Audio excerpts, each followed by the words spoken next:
Hello, this is the Stories Beside channel. I release videos every day for you. Subscribe and click the bell.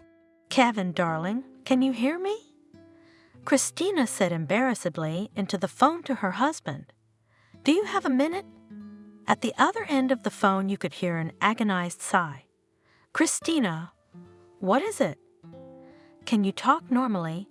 I'm very busy right now. The wife involuntarily bit her lip with resentment. She did not understand why she could deserve such a neglectful attitude from her beloved Kevin. It's nothing much. Really, she said carefully, hoping her husband wouldn't get angry. I just wanted to tell you that I missed you so much. I love you. Her husband answered something inaudible, but Christina did not ask again, for fear of causing her husband even more irritation. You better tell me, how do you feel? Asked suddenly with genuine concern in his voice Kevin. What do the doctors say? Is the baby healthy? Christina's face instantly lit up with a joyful smile. So he did care about her and their child, and the rest must have been just her imagination. The doctor had said it could happen to pregnant women from an overabundance of hormones. It's common, right up until the last trimester. Yeah, I'm fine. The mommy-to-be replied happily. The doctors say that me and the baby, we are both healthy. Everything is going great. I will give birth in about a week. Well, that's the important thing. The most important thing is that you, my son, are fine.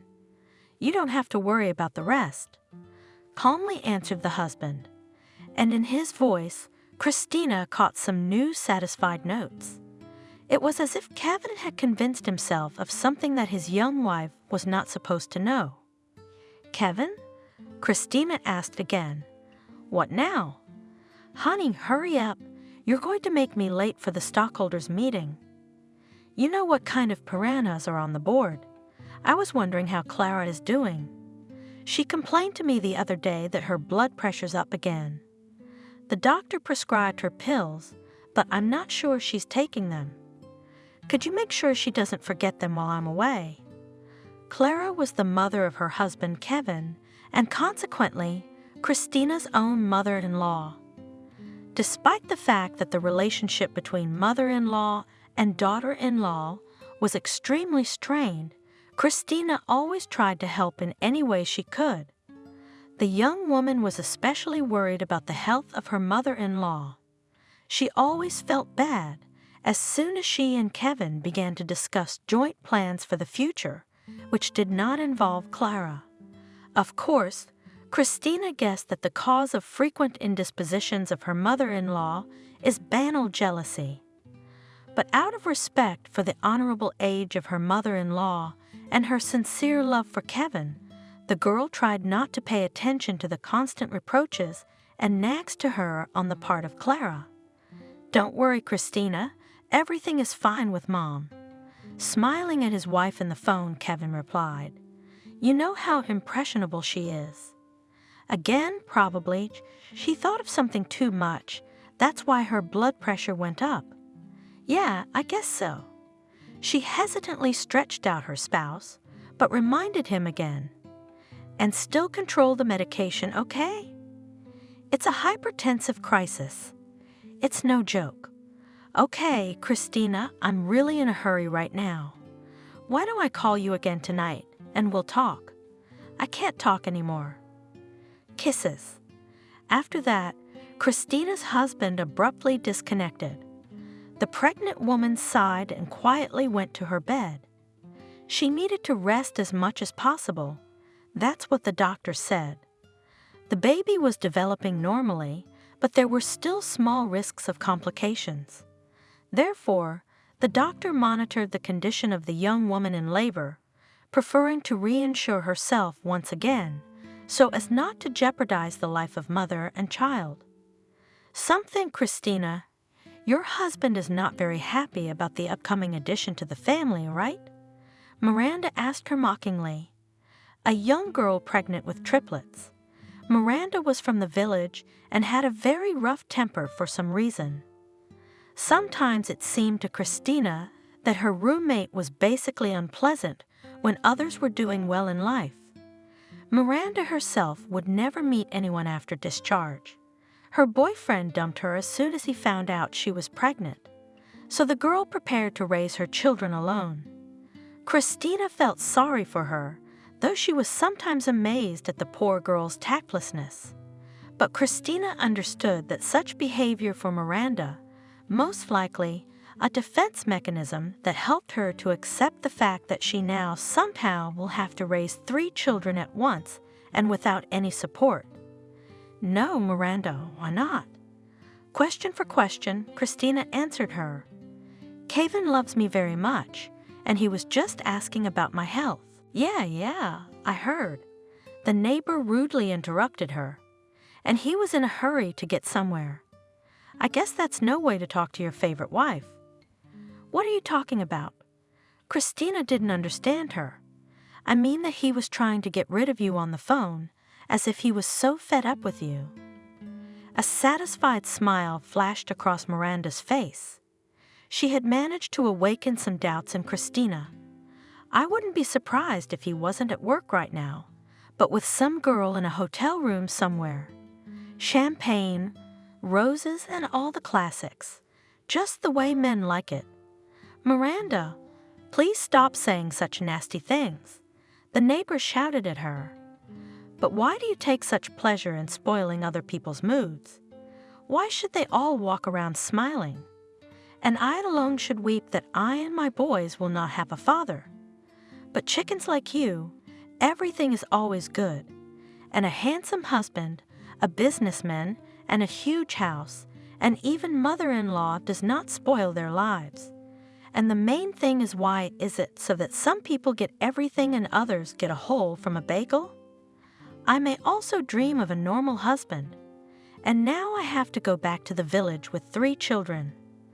God, if I had only known then that everything would turn out this way, I would have made an abortion right away and would not have dragged it out until the last minute, hoping that this red-haired guy would come to his senses and come back to me. Miranda's face twisted and tears streamed down her face. A second later, there were first thin sobs and then full-blown sobs. Miranda, honey, why are you doing this to yourself? Christina clung to her, trying to hug the unhappy girl. I'm sure you have some understanding people in your village. Maybe they will help you as neighbors, and then suddenly, your boyfriend as his children will see, so immediately, and return to you. Where else will he find such happiness? Miranda picked up Christina with one hand and grabbed her stomach with the other. Ouch! Suddenly the girl cried out. What? What is it? Worried Christina. Ouch! Miranda cried out again, but this time much louder. Christina, call the doctor quickly. It seems to have started. Christina, without a moment's hesitation, ran out into the corridor and informed the nurse what had happened. Miranda was taken away to deliver the baby the same day. A couple of hours later, she returned to the room as a completely different person. Not for nothing they say that motherhood can dramatically change a woman's character. There was no trace of the former prickly girl. Miranda was always cooing about something, telling Christina about her amazing triplets. And then, when they were brought in for feeding, she had a chance to see for herself how cute they really were. For a split second, Christina even envied Miranda with white envy. Despite the fact that Miranda had an uncertain and difficult future ahead of her, she looked like the happiest woman in the world. Christina also wanted to experience this feeling, but she realized that she had only a short time to wait before she would meet her own son, lying in her room at night. Christina stroked her belly and reflected on life. She was 30, and this was her first child, to whom she was going to give all the love that had lived in her heart since long ago. Every single day she thanked God for giving her such a wonderful husband like Kevin. They met only 3 years ago, and that meeting really changed the young woman's life. Christina then worked as a simple saleswoman in a bookstore and did not expect not only to get married, but even to enter into any serious long-term relationship. With Robert, her last boyfriend, the girl broke up only a month ago. He decided that he was worthy of much more than some cashier, so he preferred Christina to some girl. Christina was very upset then. She really liked Robert, and she did not rule out that they could get married. However, the young guy suddenly wanted fame and money. In spite of the fact that before that he worked as an ordinary cab driver and never complained about anything, the girl could not understand how this girl was able to charm her man. But in fact, Robert left her a very long and boring letter in which he said that she, Christina, was too down to earth for him, while his soul longed for something sublime and extraordinary. That day, Christina stood at her workplace and laid out stationery in the cashier's area, when suddenly she was approached by a tall, prim brunette in an expensive suit. "Girl, excuse me, and you will help me choose a book as a gift, something on art, but very well designed.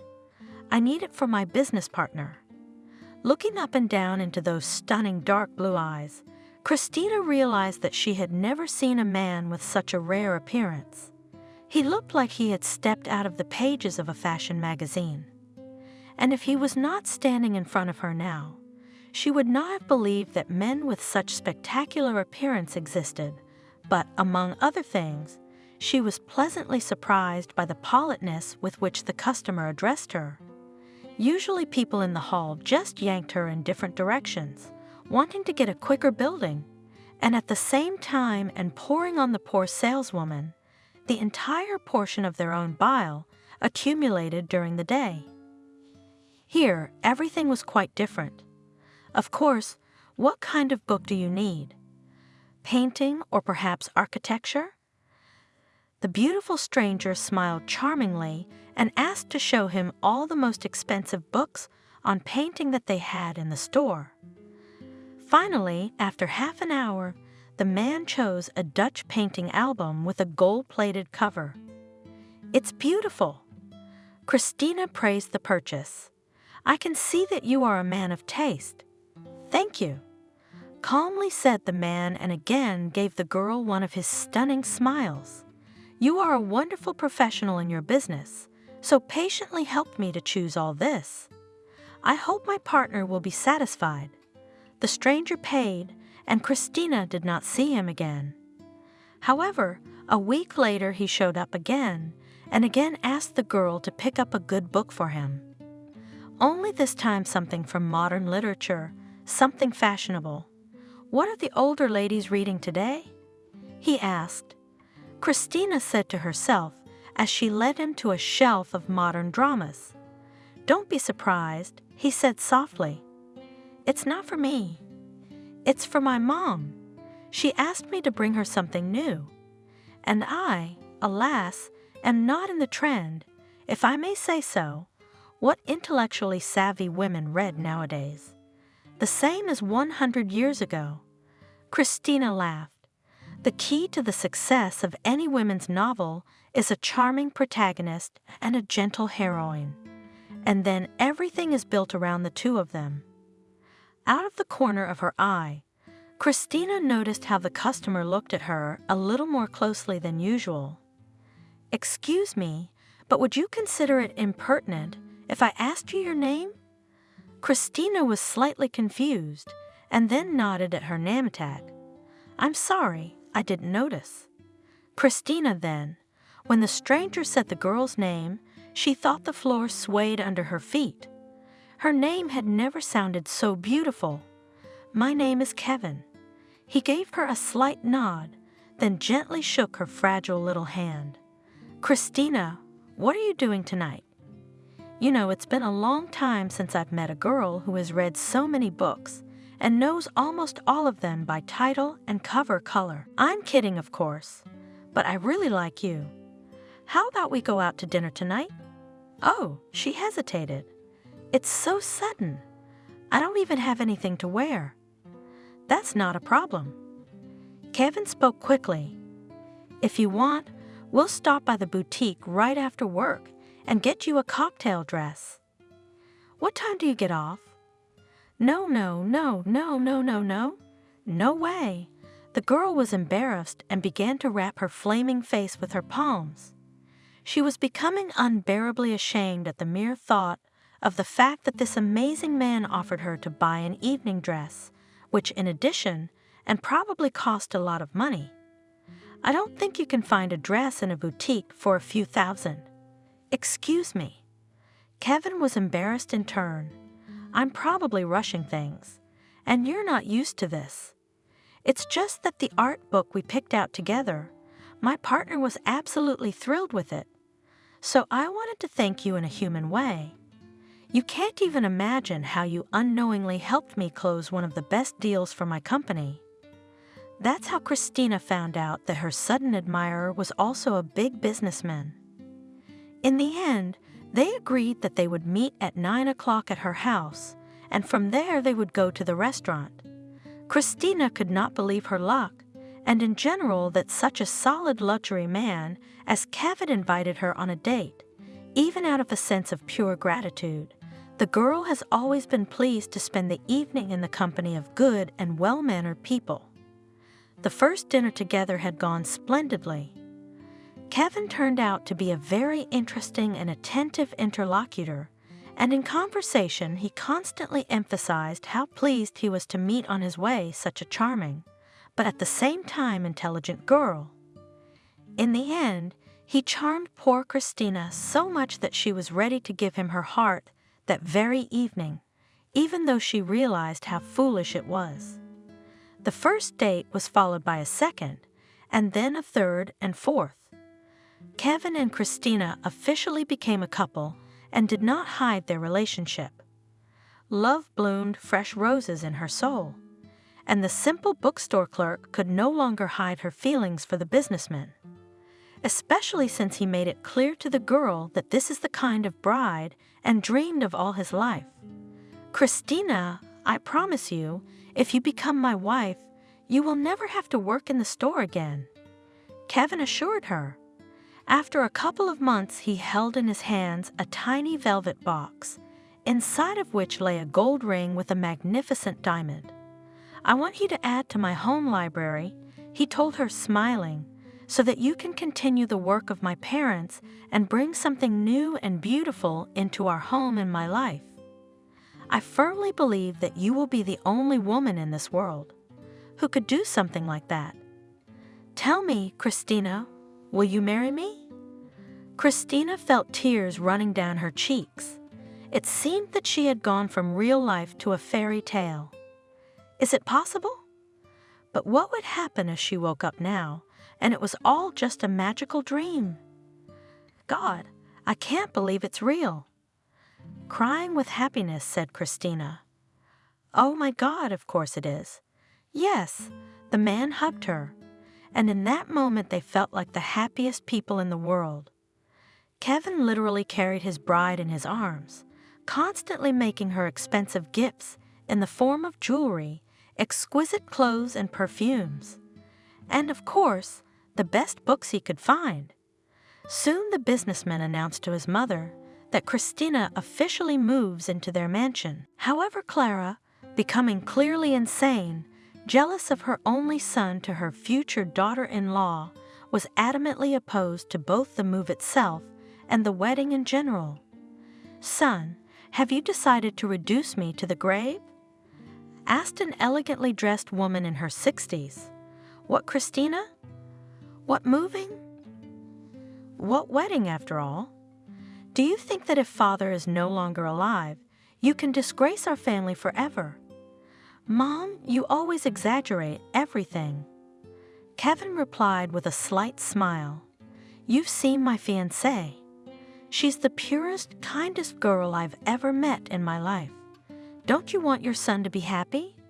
Have you decided that you will be happy with her?" Question for question, the mother answered, angrily squinting her ice blue eyes. "With this orphan, practically a beggar without 5 minutes. What happened to the parents? Would you remind me?" Mom, I'm begging you." Her son tried to calm her down, but there was no stopping her. "If I'm not mistaken, they died in a fire when your Christina was 9. "Yeah, so what?" Kevin said defiantly. "So Kevin, that girl has had a huge psychological trauma in her head since she was a child." The woman expressively twisted her finger at her temple, alluding to her son's fiancé. Indeed, one could understand the feelings of a woman who now has to share her son with his young wife. But so, alas, it happens sooner or later in all families. The only thing that comforted the girl was that Kevin, for all the loyalty of his mother's character, always remained on the side of his future wife. Even when Clara expressed a desire to personally help Christina with the choice of wedding dress, the groom decided that it was a bad idea and did not let his mother spoil the holiday. It was necessary to see how green then the future mother-in-law of the girl. It seemed that she hated Christina with all her gut, so much that she was ready to sizzle her with just one look. The wedding was held in one of the most expensive restaurants in the country. Since Christina herself had almost no friends and family, most of the guests were high-ranking personalities from the business circles of her young husband. Unfortunately, the only close person of the girl's Aunt Betty, who brought up her niece after the tragic death of her parents, died shortly before Christina met her husband. Therefore, Christina simply had no one to invite to the wedding, unless you counted a few co-workers at the bookstore. Christina kept her dignity and tried her best to prove to herself and her husband that she too could be an elegant young lady of society. Kevin appreciated the girl's behavior and later praised her for not giving his mother an excuse to poke her nose into their business with Christina. The girl was immensely proud of herself that night. Afterwards, she made several attempts to reconcile with Clara, but everything was in vain. No matter how much the girl tried to please the future mother-in-law, it was simply impossible. Time and again the woman reproached Christina that she is not educated enough, poorly aware of the rules of etiquette, and in general absolutely not suitable for her son. Obviously, before her mother-in-law already had in mind for Kevin the so-called favorable party. Christina, with her appearance, just confused the mother of the businessman all plans. The first year of married life became for Christina the happiest. Kevin's business flourished, but he found enough time for his young wife, although he felt a lot of pressure from her mother.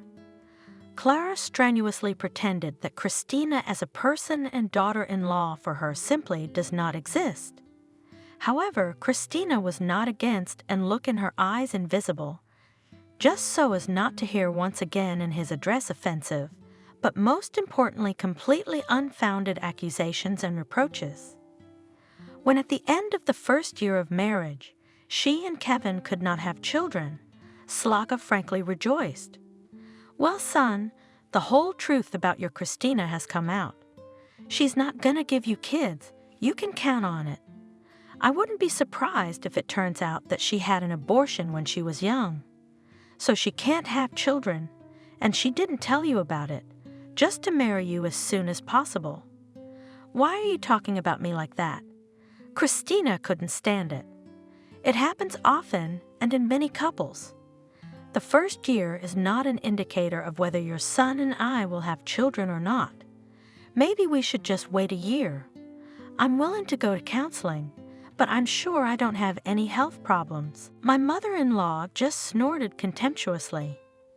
"What kind of guarantees can be here? That you in the city counseling center do not have girlfriends? Or what, you Banal there do not buy a certificate? Do you think I'm stupid? No, honey, you're not fooling me. I knew right away what you were."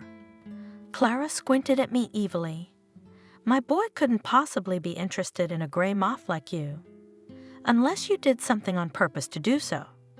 But mark my words, if you put something on my Kevin, I'll bury you in the damp earth myself. Do you understand me?" Kevin, who was present, came close to his mother and said seriously, "Mom, until when are you going to say all this nonsense? What kind of nonsense are you talking? You're a cultured woman after all, and our business with Christina, let alone having children, doesn't concern you at all. I'll argue with you on that one, son." His mother answered him in the same tone. "I am very much concerned with the affairs of your offspring, because who, you tell me, is going to run the company when you're gone? I think I'm well enough to think about such things." Kevin responded with wicked irony in his voice. "Son, we are living in dangerous times." The mother-in-law's lips quivered. "It's unclear what's going on everywhere. Don't you want to be sure that your own son or daughter will be the head of the house after you leave? And I see you're going to bury me already?" Kevin snapped at her, but Christina, whose heart at that moment was breaking with pain for the people close to her, could not stand it and exclaimed, "Clara, Kevin, that's enough. Please do not quarrel because of me." Tears glistened in the eyes of the unhappy daughter-in-law for the second time this evening. "Clara, if you insist, I can bring you a certificate from the hospital that I'm fine. You will choose the clinic where I will be examined to avoid the possibility of a substitute diagnosis on my part. Don't even think about it, Christina." Kevin roared. "She has no right to condemn herself to such an utterly despicable and humiliating ordeal. What is this, the Middle Ages? You and I will figure out when to have children on our own, without the spectacle of this." At that moment, Kevin's mother had a heart attack. "Oh, I don't feel so good, son." "Mom, stop clowning around." Kevin calmly responded, "Don't think I'll fall for your tricks again." "Wait, Kevin, what if she's really sick?" Christina got worried and rushed to her mother-in-law. "Clara, where do you have a heartache?" The mother-in-law hesitantly touched first the chest area and then the head. "Tonometer? Christina, please hurry up. I think my blood pressure has spiked again." The daughter-in-law rushed into the living room to get the device, and when she returned, she heard only a scrap of conversation between mother and son, in which Clara strongly warned her son. "Keep in mind, son, if you don't have children in a year, blame yourself." The girl stood with the tonometer pressed to her chest and froze, unable to move. So Clara had tricked her again. But why?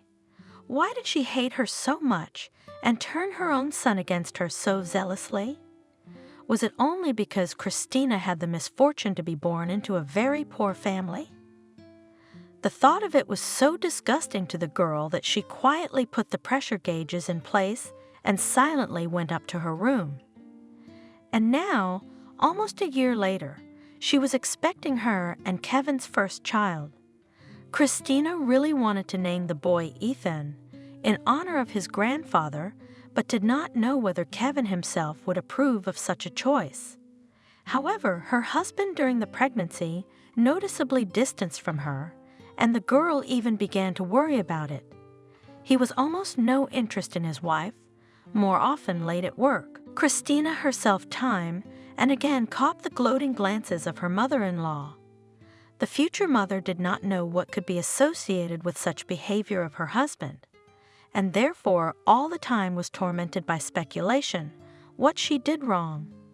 After Miranda's roommate Christina gave birth, Kevin stopped calling his wife. With each new day, the anxiety in the soul of the woman only increased. After all, when she dialed her husband's number, he invariably dropped the call. What is this business? Christina said to herself, winding circles around the ward. She was about to give birth. She had not heard a word from her husband. Is that any way to treat a pregnant wife? Christina thought. Did Clara have a hand in their relationship? But she couldn't be crazy enough to risk the health of her own grandchild. What if something terrible happened to Kevin? God, I wish I'd thought of that before. It flashed through the girl's mind. She immediately called her mother-in-law. However, she was waiting for the same picture as in the case of calls to her spouse. No one answered the phone, or the line was immediately cut off. What the hell is this? Walked forward the girl, when suddenly felt how much she had tightened inside her stomach. Here we go, Christina realized, and immediately called for a nurse. 4.5 hours later, Christina gave birth to a strong, healthy baby boy. "Congratulations," said the satisfied midwife, handing her son. $3,500. A real big boy. Have you thought of a name yet? Ethan. Christina responded instantly, no longer able to change anything. If Kevin didn't answer the phone, she would make the decision for both of them. Ethan, that's a nice name, soft, the nurse said, and then took the baby away from the woman for all the necessary procedures. Don't worry, Christina. We will bring you a boy for feeding. Only a little later. Has the husband been informed? Yes. Christina lied in a weak voice. He said he'd be here soon. He's just busy at work at the moment. The midwife and nurse looked at each other, but said nothing. A few hours later, little Ethan was brought to Christina, and she was able to admire her tiny son for the first time. How sweet you are. What a beautiful, wonderful, most favorite boy, Christina said, kissing her son on his forehead and hands. After feeding Ethan, the young mother immediately fell into a pleasant sleep. Rest properly. You will need it now, the nurse admonished her. You won't be able to sleep properly for at least 6 months. I don't care, Christina answered her as she fell asleep. The main thing is that Ethan is with me now. A week after the birth, no one came to pick her up. From excitement and anxiety, Christina almost lost her milk. However, the doctors advised her to calm down. Mom, maybe just something happened at home that now no one can meet her. Imagining the worst, Christina called a cab to the maternity hospital and went home. She and her husband and his mother lived out of town, so the cab driver demanded payment up front. He said there might not be enough gas, so it was better to fill up on the way. Christina obediently gave him the card. However, after a couple of seconds, the driver unhappily said, "Lady, are you trying to cheat me?" Christina hesitated. "I do not know what you mean." "My husband put enough money on my card to pay for the cab ride." The driver turned to her and shook her own card in the air. "Zero, girl, zero. There's no money on your card. Or is it blocked?" Christina, cradling a crying Ethan at that moment, only frowned. "Are you sure? Check it again, please. I distinctly remember there being enough funds in there."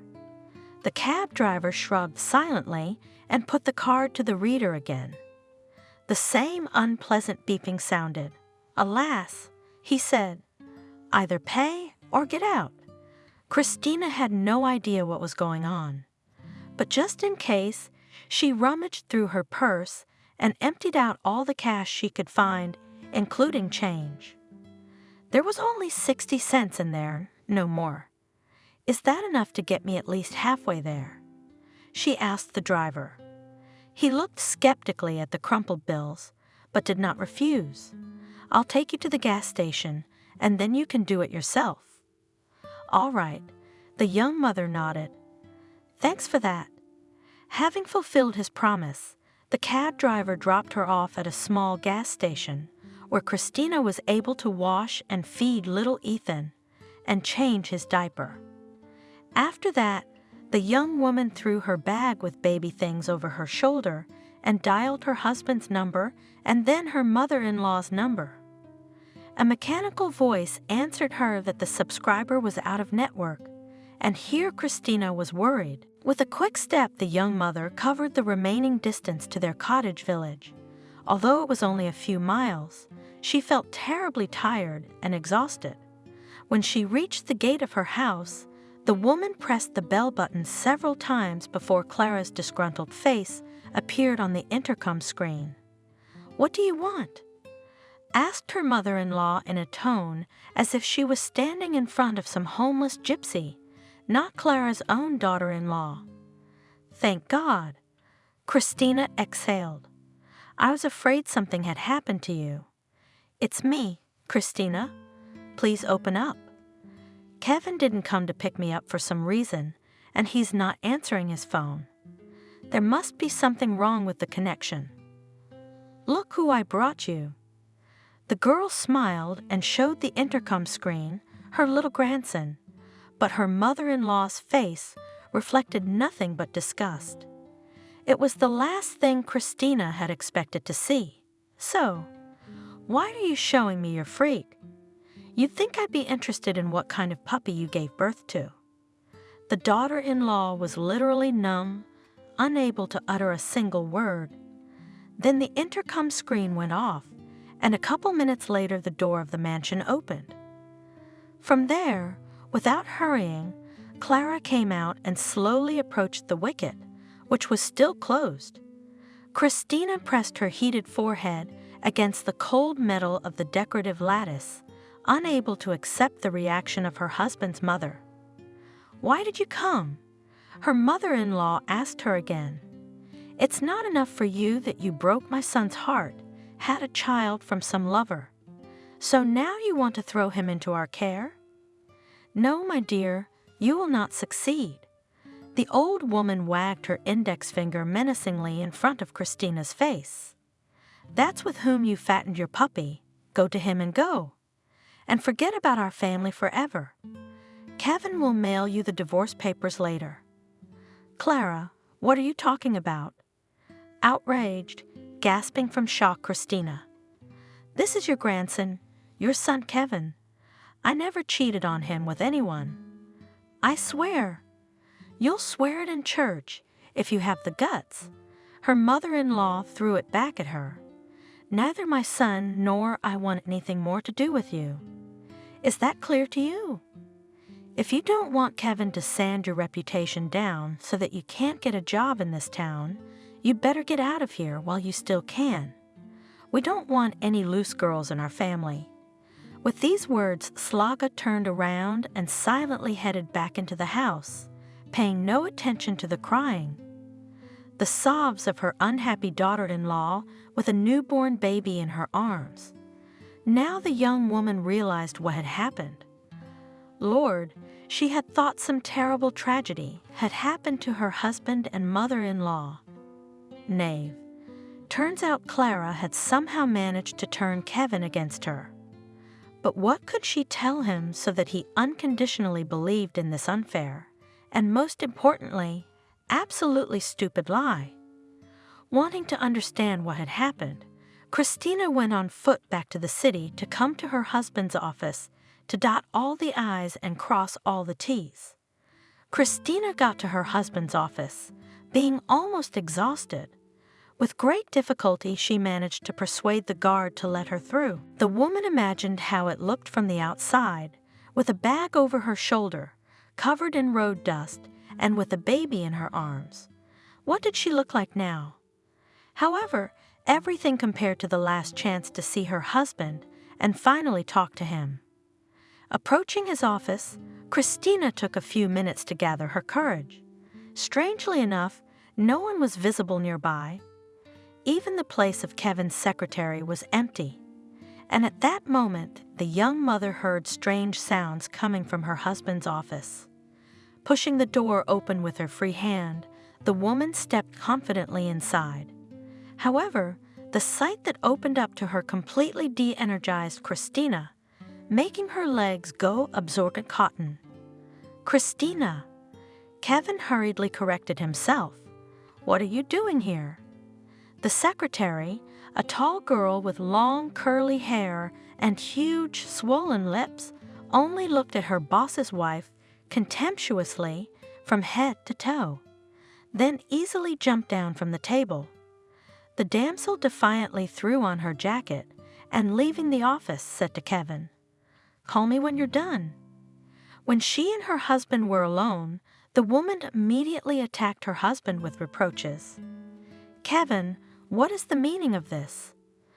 Don't tell me I got it all wrong. You mean you don't even lock the door anymore, so sure that you and that girl won't be disturbed? Why didn't you come and get me? You didn't even call me. I walked from the gas station to our house and then back.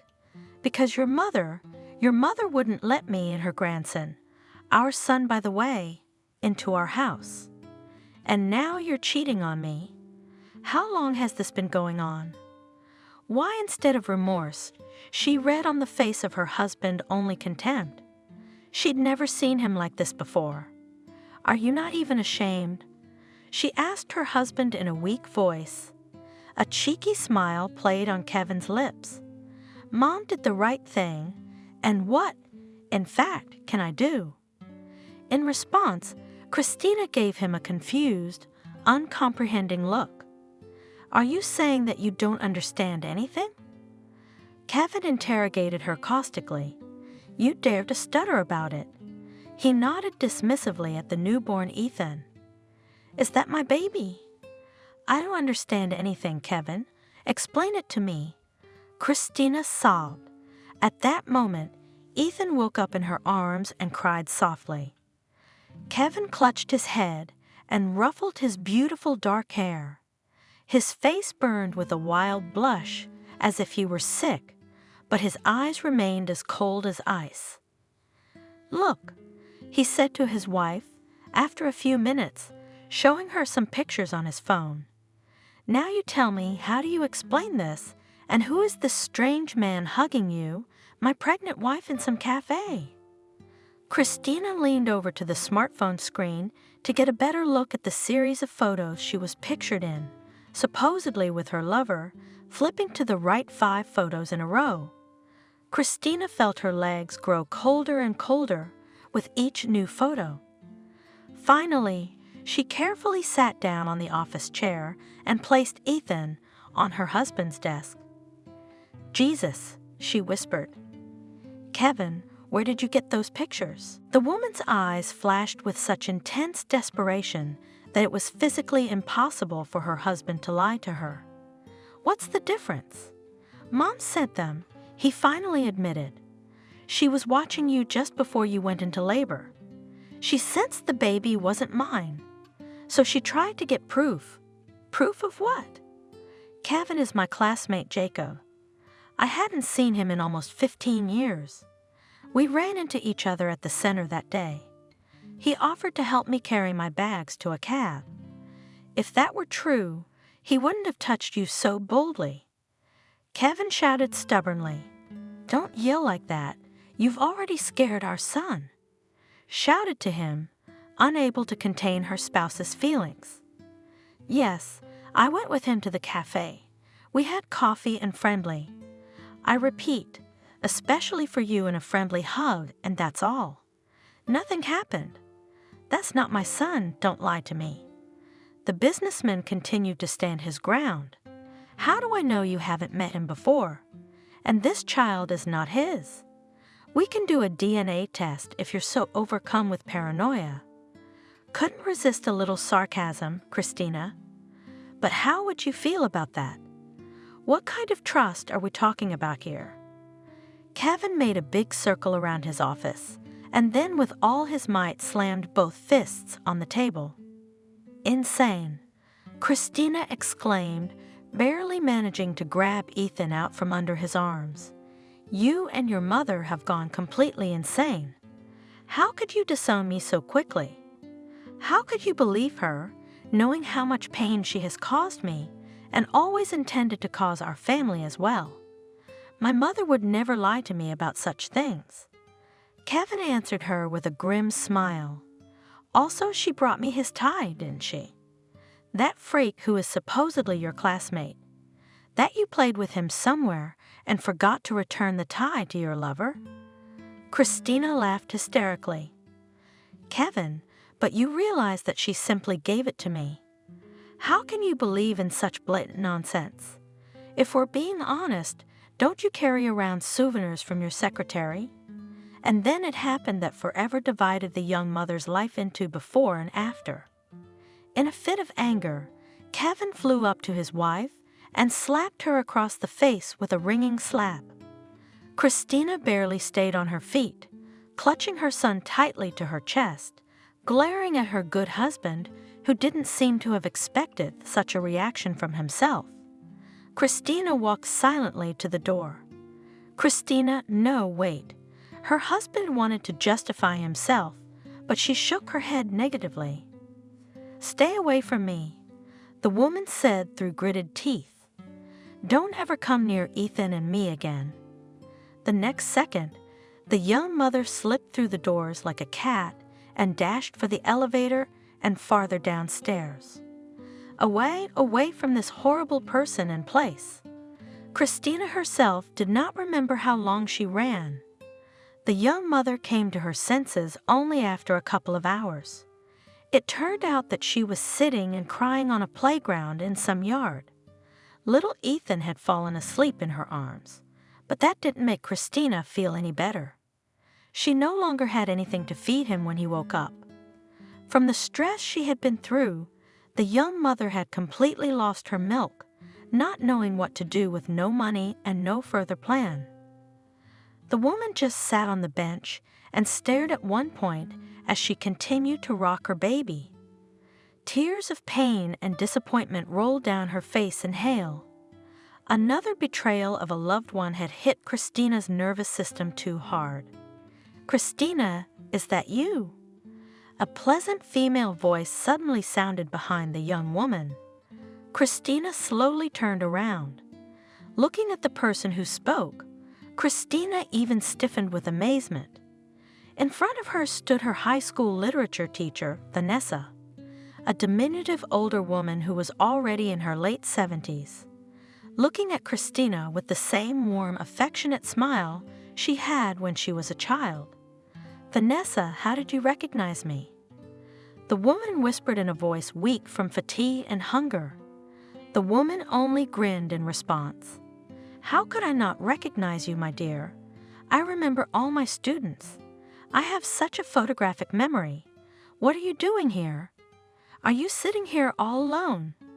How small is your baby? You must have just given birth." Christina nodded silently.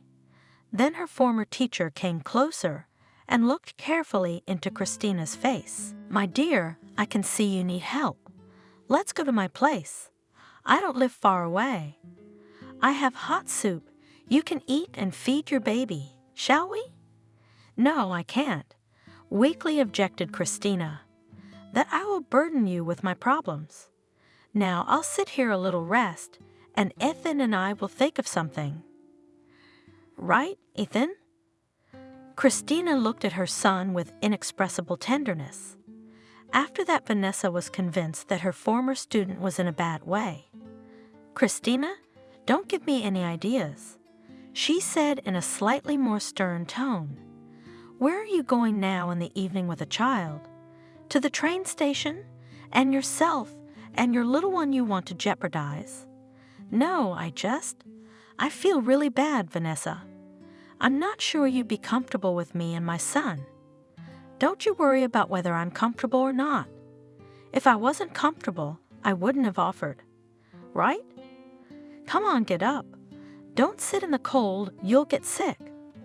Some time later, Christina was already eating hot soup and a big piece of black bread. And little Ethan, washed and dressed, was lying in a cozy wooden cradle. "It was left from my granddaughter," she explained to Christina. "My daughter had given birth, and then when Lisa's crib became too small, we wanted to throw it away, but I felt too sorry for it. So I kept it." "Thank you, Vanessa." The young mother thanked her from the bottom of her heart. "If it were not for you, I really do not know where we would be now. It all came at once. There is no end to my problems." Christina drove a spoon around the bottom of the plate. "And you tell me what happened to you." The old woman advised her. "Maybe the two of us will figure it out faster. What should you do next? Are you sure you want to hear this? Just in case, the young woman asked again. I'm afraid there is much less pleasant in this story than disgusting. Let's get started, cheerfully suggested the old woman. I'm an old man. I'll find something to say if it's really hard. Don't worry. And Christina told her the whole story. Finally, when the former student told her savior how her husband dared to raise his hand on her, Vanessa only splashed her hands. What kind of a bastard is that? No, how is it possible so native son and not recognize? I tried to explain everything to him, but he was as if in a trance. He didn't want to listen to me. Christina explained. First he threw accusations, and then he attacked you. What a raging dog! The teacher finished for her. I'll tell you something, Christina. A mother's influence on her child is very great. If it was his mother who turned him against you, then there's no choice. He'll choose her over you. That's what's so terrible. Almost crying, Christina said to the teacher, I don't understand. At what point and why did he suddenly change so much towards me? Here is the cross that I never cheated on my husband. Christina crossed herself 3 times, and he just out of her door immediately began an affair with his secretary. Christina, unable to bear the pressure of her feelings, burst into tears. Vanessa immediately began to comfort her. Don't cry so much, don't worry. Now you have someone to care for you and to give your love to. If your husband does not come to his senses, then he is not your man. And such things happen in life, and you can live with it. But what about Vanessa? Burying herself in the woman's lap, sobbing, Christina whispered, I love him so much. I can't see my life without him. Can't see or can't see. There are 2 big differences. The old woman grinned. If you think that you will love him all your life, then you need to understand what and how. Talk to him again. But if you feel that your love for him is over, you don't need to try and rekindle that extinguished fire. Then life has a different road in store for you. Christina stopped crying and looked at the old woman again. Wow, and I didn't even think about it, she said. I once loved him very much. I was ready to give my life for him. But after today, the young woman hesitated for a moment before answering. After he hit me, it was like something inside me broke.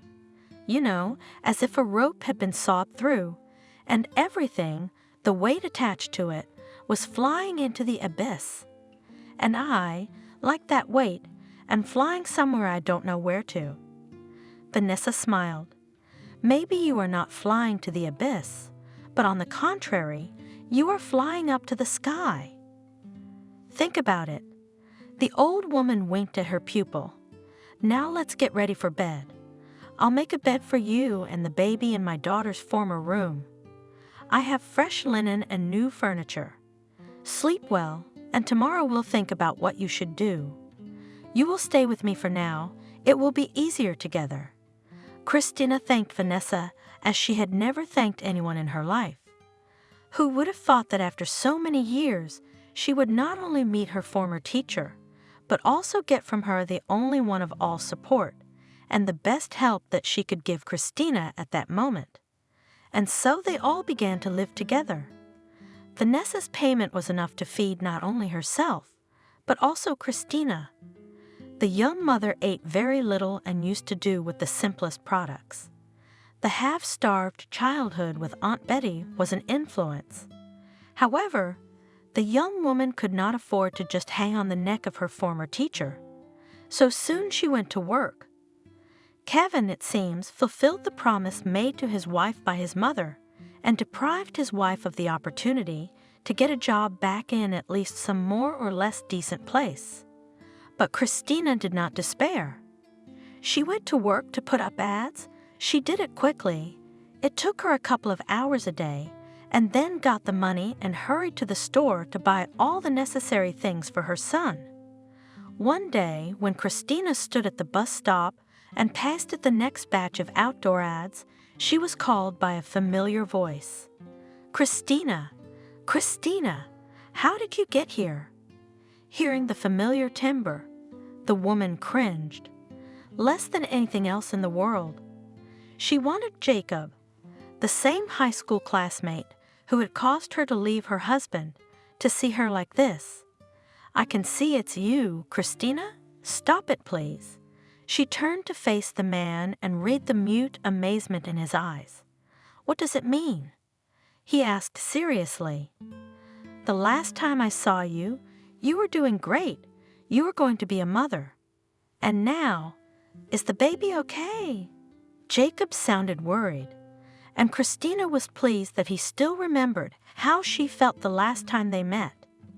"Don't worry, Jacob. Everything's fine. I had a boy named Ethan." "Oh, thank God." He exhaled. "It's just that you said the doctors wanted to monitor you longer. So you're going to the hospital earlier." Christina smiled, embarrassed, and there was an awkward silence between them. "How are you doing?" Christina asked casually. "What are you doing in this neighborhood?" Jacob smiled and pointed at the bulky bags in his hands. "Yes, I want to visit my mom. I've been promising for a long time, but I haven't had time. We opened 2 new salons last week. I had to check so many documents. It was horrible." Bright eyes of the classmate looked at Christina with such calmness and kindness that she involuntarily transferred his positive outlook on life.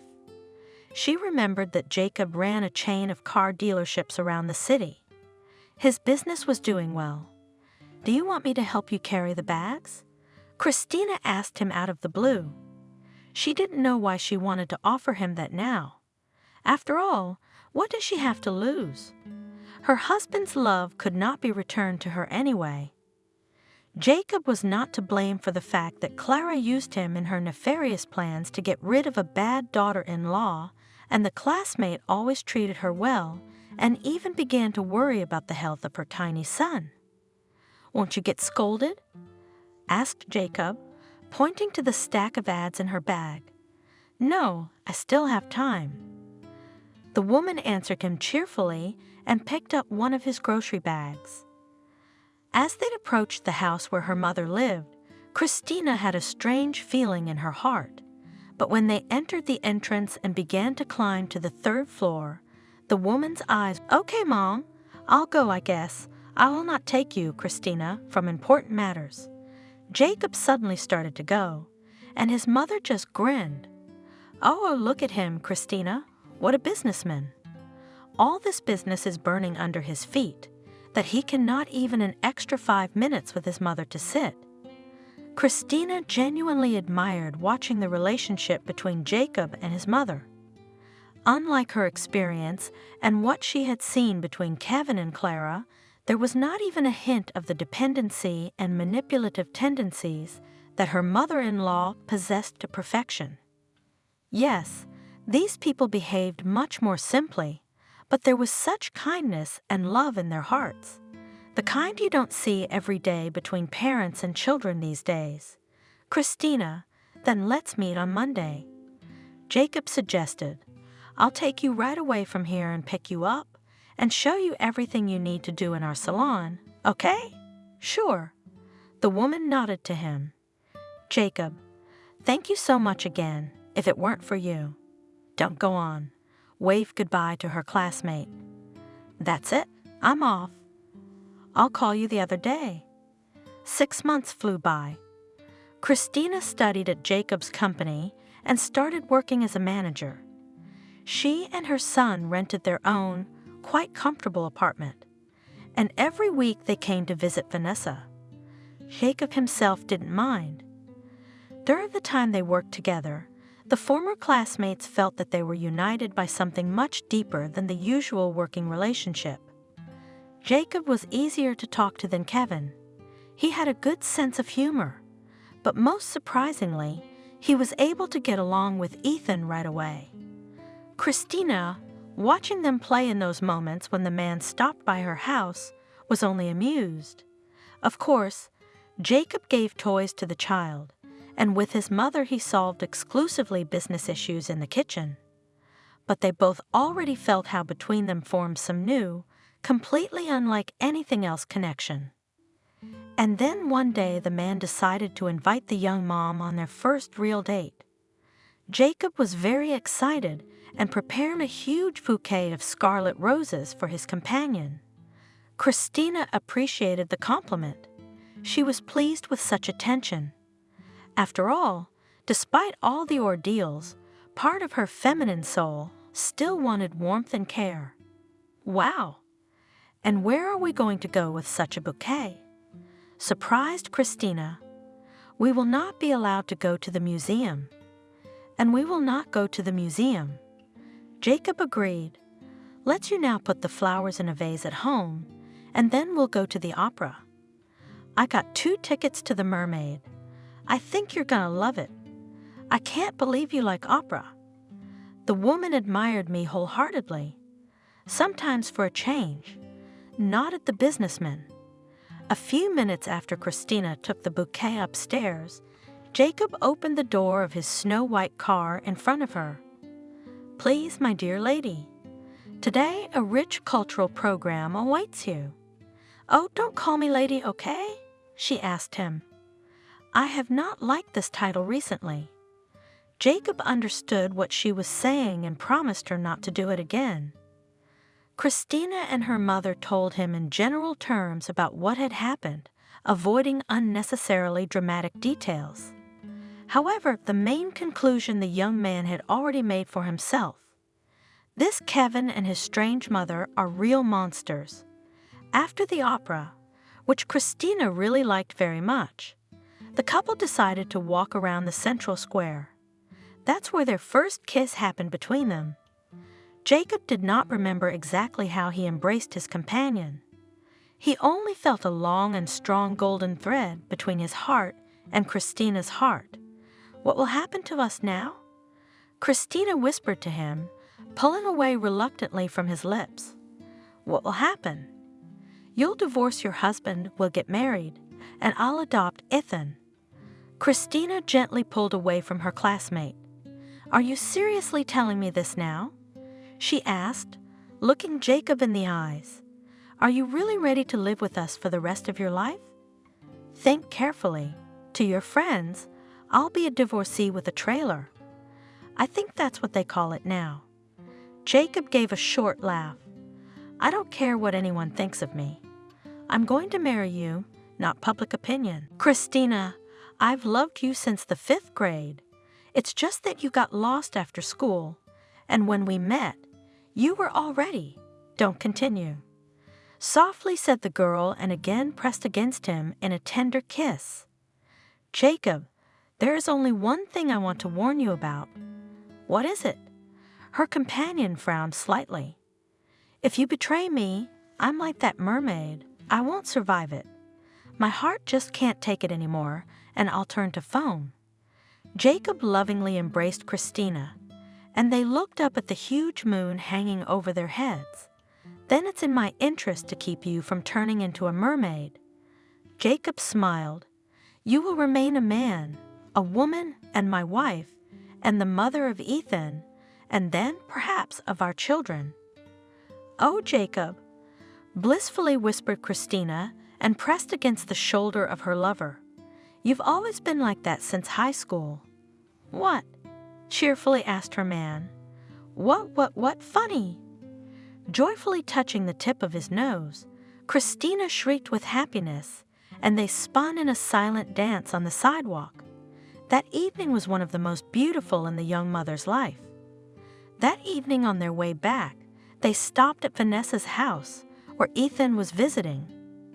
Christina asked the woman for permission to leave her son with her for a few hours, and the former teacher gladly agreed. Christina wanted to pick up her boy to go to her apartment with him. But no sooner had she and Jacob made a couple of steps towards the entrance, as the road was blocked by a huge black Jeep, painfully familiar to the young woman. Hello, wife. Kevin fell out of the cab and greeted his wife with a slurred tongue. Noticing a companion beside her, the businessman immediately dared, trying to pretend that he was fine. "Kevin, why did you come here?" Christina marveled at his appearance. "In fact, how did you find me?" The woman smelled the strong odor of very strong drink coming from her husband. Kevin had definitely had too much cognac. "God, buddy, how could you even get behind the wheel in such a state?" asked Jacob. And he carefully stepped in front of Christina and closed her from her husband with his back. Kevin's gaze was cloudy, but Kevin could read the displeased expression in it. "That's right, hide her from me. She's such a treasure, and if she runs away from you, you'll be looking for her for 6 months. Kevin, what do you want from me? I ask you again?" Christina stepped forward. She really wanted to get this over with once and for all. "How so?" Her husband tried to take an upright position, but he did not succeed, so that he had to lean on the door of his own car again. "I want to talk to my wife and see my son." Christina was indignant. For a second she even lost the power of speech. "Wow! And you were good. You did not waste time." Kevin said, "Vaughn found another sponsor, or wait a minute." The businessman took a closer look at Jacob. "So it's the same face in profile. Dan, Christina, so you were having an affair with that creepy guy after all. I guess I was fooled after all, wasn't I?" Christina did something she'd wanted to do for a long time. She went over and gave her scoundrel of a husband a well-deserved slap. "He wants to see his son. That's how you talk. And when we had nothing to eat, because you blocked all our cards, did you also think about your son? Or maybe when you slept with your secretary, you only dreamed of reading a bedtime story to your newborn son. You're a bastard, Kevin. The lowest, meanest person I've ever known. And speaking of Ethan, you shouldn't have come. If it makes you feel any better, he's not your son. Ethan is my child alone. And believe me, I'm raising him to be a normal person, not like you."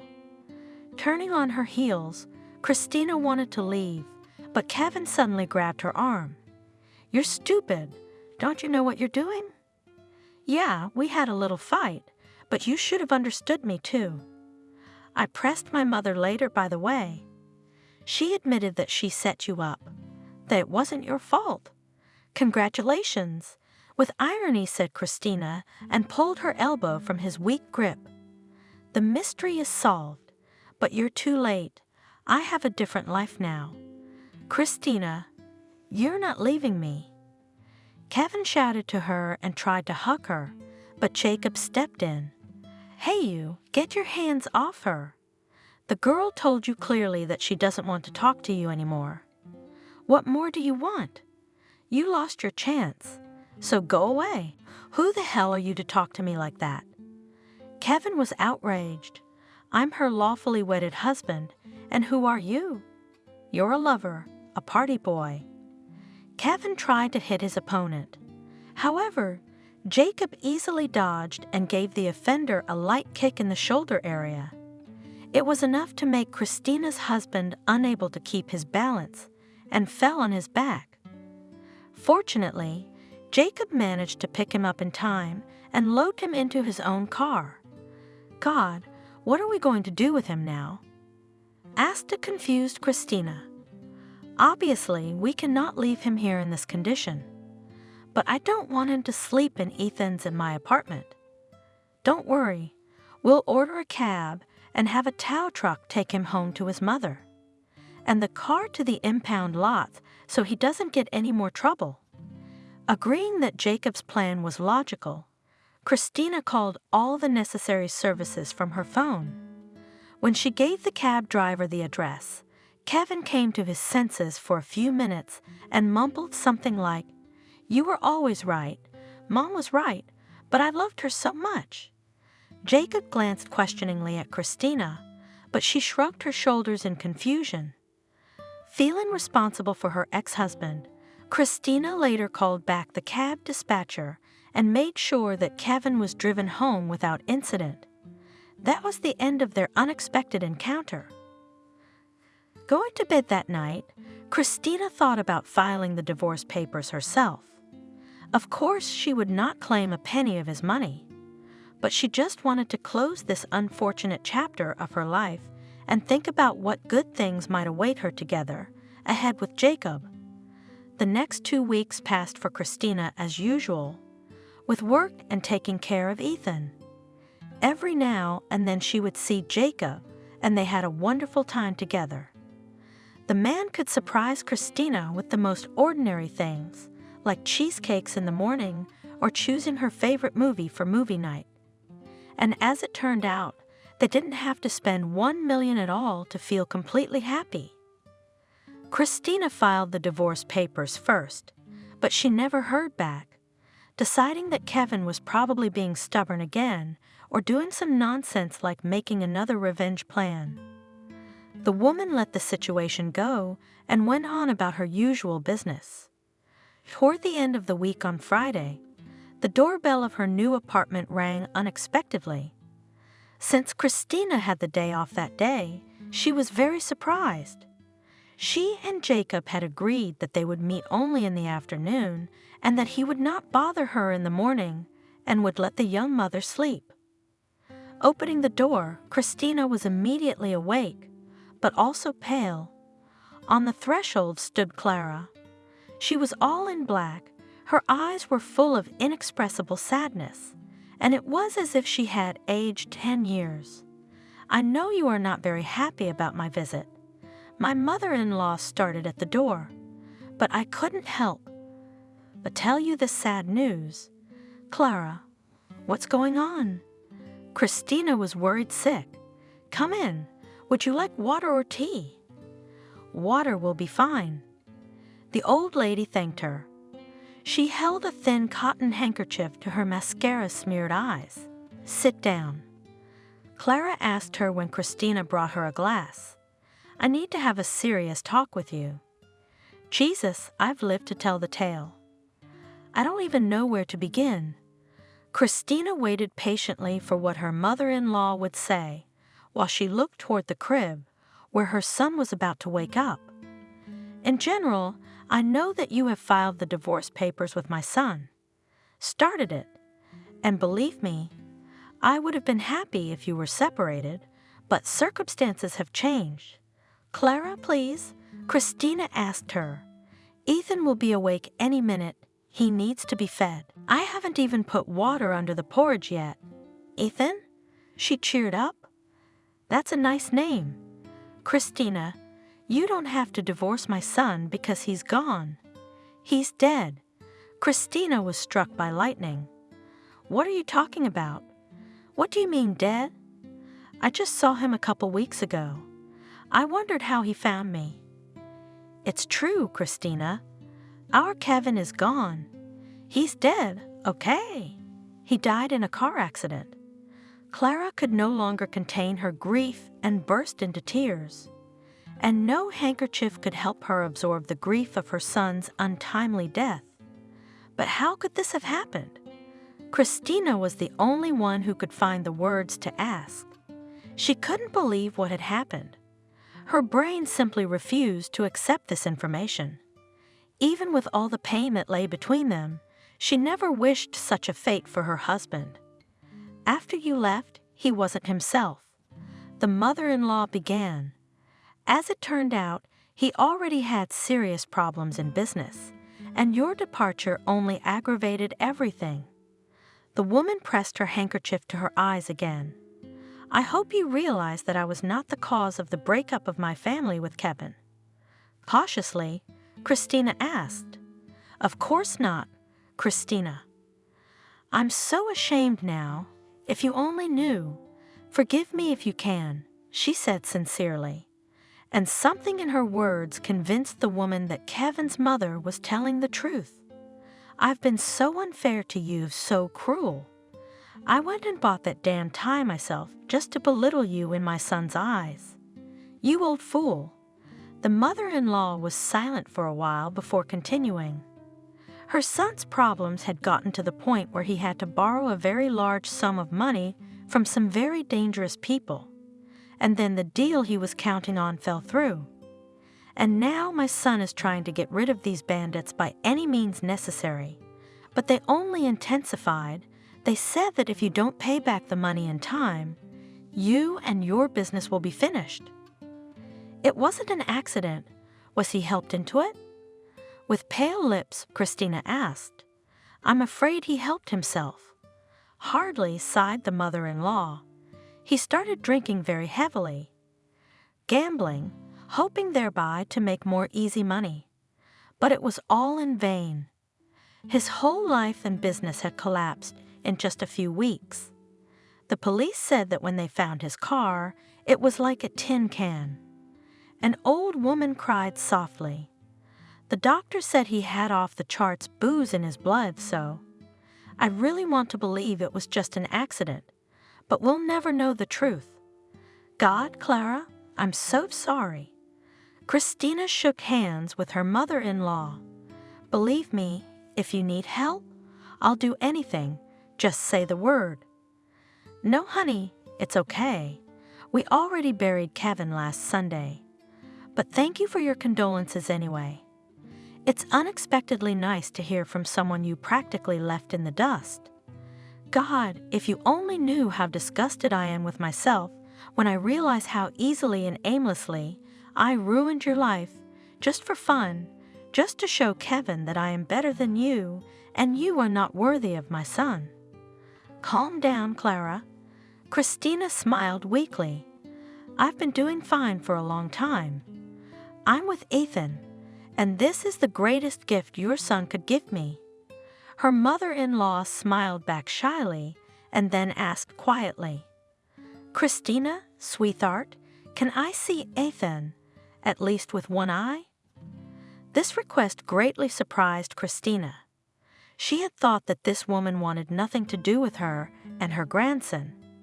After thinking for a while, Christina asked, Are you sure? Mind you, I'll go for him like a wolf. I'll go straight for his throat. No, no, no. The old woman waved her hands at her. I know that you gave birth to my son, but only now I realize that Ethan is the only thing left in this world of my poor Kevin. Let's go then, nodded Christina and led the old woman to the crib. Oh, he's so cute. He looks just like Kevin when he was a baby. She pressed her hands to Clara's face. Christina, I beg you, let me see my grandson, at least sometimes, at least a couple of times a month. Christina only smiled calmly. From the fact that I forbid you to see him, you will not cease to be his own grandmother, Clara. Of course you can communicate with your grandson. Just call me first so I can get a time frame. Okay, I have a job, and I'm not alone anymore. My mother-in-law pressed her lips together, but didn't say anything. It was too precious to her to be able to see her with her little Ethan. Besides, she and Christina had nothing more to share. Clara had lost her son, and her daughter-in-law her husband, who had betrayed her by believing the words of his treacherous mother. Christina was right. That's where she and her son turned out to be both good. A few months later, Christina and Jacob played a beautiful wedding in nature. There were many guests among their friends and employees from the car dealership. The celebration turned out to be very heartfelt and light, not like the stuffy social reception that Christina had to endure in her first marriage. Clara was also at her ex-sister-in-law's second wedding, and to her surprise, she experienced an amazing mental comfort from the fact that she didn't have to keep her face in front of someone all the time, but on the contrary, she could just relax. She continues to socialize with little Ethan and really enjoys it. The woman was forced to sell her son's luxurious mansion for debts, and now she lives in a modest 2-room apartment where she receives her acquaintances and Christina and her grandson. Jacob and Christina still work in a car dealership. Their business is gaining momentum, and they are considered one of the most successful players in the car market. Recently, Christina delighted her husband with the news that she is expecting a baby again. The ultrasound showed that it will be a girl, so Ethan will soon have a baby sister. That's how a bad daughter-in-law was able to literally build her life anew and even help her once conniving mother-in-law realize one simple lesson. There is always room for boomerangs in life, and evil, as well as good, is sure to return to the one who committed it.